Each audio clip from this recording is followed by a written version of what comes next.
তো দেখো যখন সবাই ঘুমোচ্ছে আমি কিন্তু সকাল সকাল ঘুম থেকে উঠে গেছি। সকাল তো না, একটু দেরিও হয়ে গেছে আমার।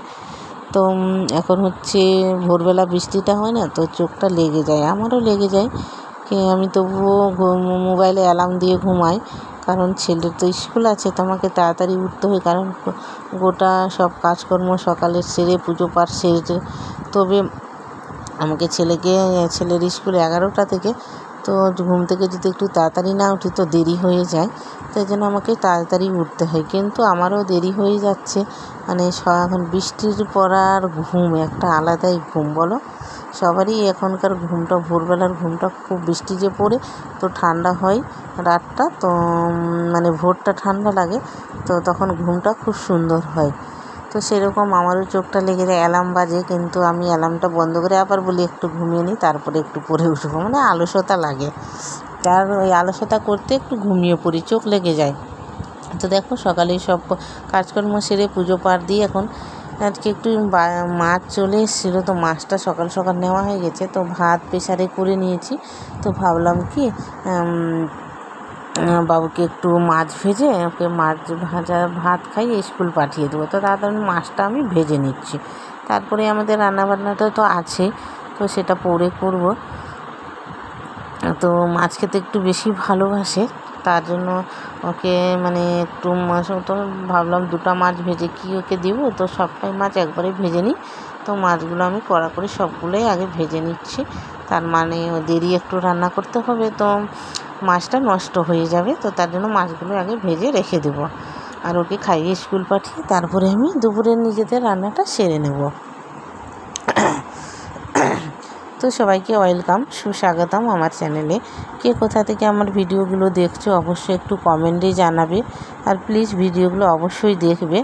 ব্লগ ভিডিও হলেও আমি সব রকম ভিডিও দেওয়ার চেষ্টা করছি, কিন্তু ব্লগ ভিডিও হলেও দেখতে খুব ভালো হবে, তো প্লিজ অবশ্যই তোমরা কিন্তু ভিডিওগুলো দেখবে। তো দেখো কড়াইটা আমি সারাশিটা পারছি না কড়াই ধরার জন্য, তো বারবার হাত দিয়ে আমি ধরে নিচ্ছি, তো হাতে বারবার আমার ছ্যাঁকি লেগে যাচ্ছে। তো দেখো একটা আমি কাপড় পেলাম, ওই কাপড়টা দিয়ে মাছগুলোকে ভালো করে ভেজে নিচ্ছি, এপাশ ওপাশ করে। মাছগুলো যদি ভালো করে না ভাজি তো ভালো লাগবে না খেতে, তো কারণ তো তার জন্য মাছগুলোকে মানে একটু ভালো করে লাল লাল করেই ভাজতে হবে।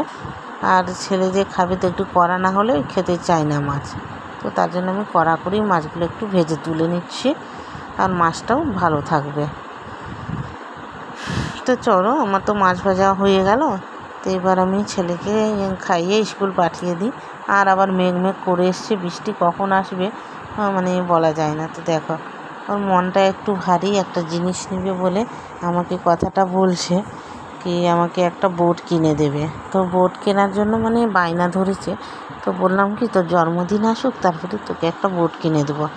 না তবু মনটা খুব ভারী, ওর মানে এত জেদ হয়েছে, যে জিনিসটা চাইবে সেটা আজকেই চাই, তো আজকে ওকে কিনে দিতে হবে। তো সেই জেদটা বাচ্চাদের ভালো না, তো ওর একটু জেদটা বেশি হয়ে গেছে, মানে পেয়ে পেয়ে জেদটা একটু বেশি বেড়ে গেছে, তার জন্য বায়নাটাও একটু বেশি করে।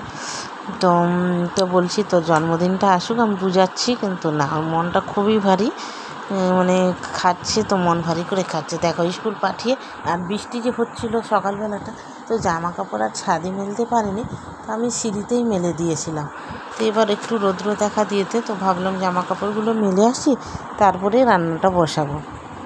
তো দেখো আমি সব জামা কাপড় এনে ছাদে মেলে দিচ্ছি। কখনো এখনকার সময়ে কখন বৃষ্টি হবে না হবে, এখনকার সময় মানে জামা কাপড় মেলার ব্যাপারটাই হচ্ছে আলাদা, মানে ছাদে মেললে পরে উঠানামাটাই প্রচুর হয়ে যায়, তো মানে উঠানামা দৌড়াদৌড়ি হয়ে যায়। রান্না করতে করতে কখন যে বৃষ্টি আসবে মানে দিনের কোনো পরিস্থিতি বোঝাই যায় না, এখন রৌদ্র, এখন মেঘ, এখন বৃষ্টি, মানে কিছু বুঝতেই পারা যায় না। তো দেখো সবগুলো জামা কাপড় এমন বেশি আজকে আমার জামা কাপড় ছিল না, অল্প একটুই ছিল। আর রৌদ্র যদি না লাগে তো জামা কাপড়ে একটা কেমন বিচ্ছিরি গন্ধ বের হয়, তো তাই রৌদ্রটা ভালো হয়েছে মনে হচ্ছে, আজকে দিনটা ভালো হবে। তো আমি আচারও দিয়েছি, এই বৃষ্টির দিনে আচারগুলো দিয়েছি, আর বৃষ্টিটা লেগে পড়েছে। আমের আচার আর লেবুর আচার আর লঙ্কার আচার দিয়েছি, তো দেখছি আজকে একটু রৌদ্রটা করছে, তো ভাবলাম সব আচারগুলো আমি রৌদ্রে দিই, না তো আচারগুলো আমার নষ্ট হয়ে যাবে। তো দেখো সব আচারগুলো আমি রোদিয়ে দিচ্ছি, আর আচারগুলো গন্ধ দারুণ বেরিয়েছে।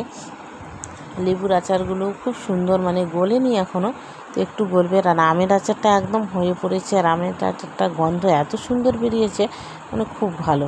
তো দেখো এবার আমি রান্নাটা যে দুপুরের করব, তো এখানে মাছটা যে করব পেঁয়াজ রসুন সব মিক্সিতে বেটে নিলাম, আর প্রেসারে ডাল বসিয়েছি। এত সিটি মারছে যে কানটা আমার ঝালাপালা করে দিল জানো। তো আমার ডালটা হয়ে গেছে, এবার মাছের ঝোলটা আমি করব, কারণ আমাদের বাড়ি মাছ হলেও ডাল প্রতিদিন করতে হয় একটা করে নিরামিষ তরকারি। কারণ তোমাদের দাদাভাই যে আছে, তো ওই মাছ খায় না, মাছ খেতে পছন্দ তো না, মাছই খায় না, ও মাছের গন্ধই সহ্য করতে পারে না। তো আমরা মাছ খাই, তো ওনার জন্য ডাল ডিম তো করতে হবে। তা ডিমটা আজকে আমি করব না, ওনার জন্য ডাল আলু ভাজা পাঁপড় ভাজা এগুলোই করে দিব। তো দেখো আমি মাছের ঝোলটা ঝিঙা আলু কচু দিয়ে তরকারিটা করছি।